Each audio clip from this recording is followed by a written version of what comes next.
Another day, another basketball stories na naman ang pagkikwentuhan natin. At ngayon nga, yung balitang pagbabalik ni Anthony Davis sa Los Angeles Lakers.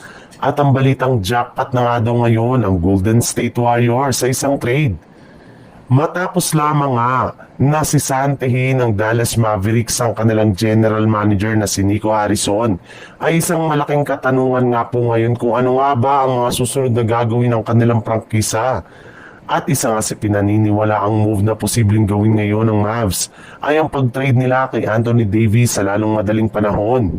Sa katunayan, trending ang pangalan ni Anthony Davis ngayon sa social media sa dami ng mga fans ng Mavericks na gustong i-trade ito upang makakuha sila ng mga bagong players at draft pick para sa future ng kanilang prangkisa.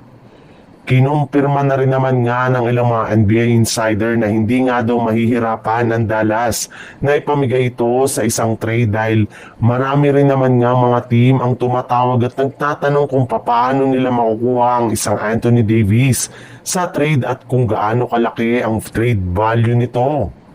Pero kung si Davis nga daw ang tatanungin, mas gusto nga daw nito na maglaro muli sa Los Angeles Lakers. Yes, usap-usapan nga sa social media ang posibleng pagbabalik ni Davis since gusto nga nito na makasama si Luka Doncic at maging si LeBron James sa iisang koponan. Sa ibang balita naman, kahit man nga nagagawa na ng Golden State Warriors na manalo ay payag pa rin nga ang kanilang team sa ideya na tuluyang paggawa na ng trade sa lalong madaling panahon.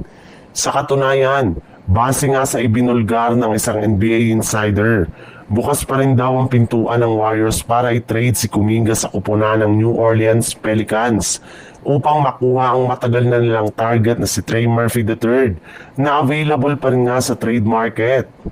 May ilang mga miyembro nga ng front office ng Golden State Warriors ang gustong-gusto ang potensyal at ang galaw ni Murphy sa loob ng court. At naniniwala nga sila na magkakaroon ito ng malaking impact sa kanilang kampanya next season. Babagay rin naman nga daw ang laruan nito kasama sina Stephen Curry at Jimmy Butler bilang isang spot-up shooter. Gamit ang kanilang laki, ay isa rin naman nga itong mahusay na rebounder at defender. Posible nga daw na ito ang maging susi para sa hindi na sila mahirapan pa na manalo sa kanilang mga laro sa kanilang mga road games.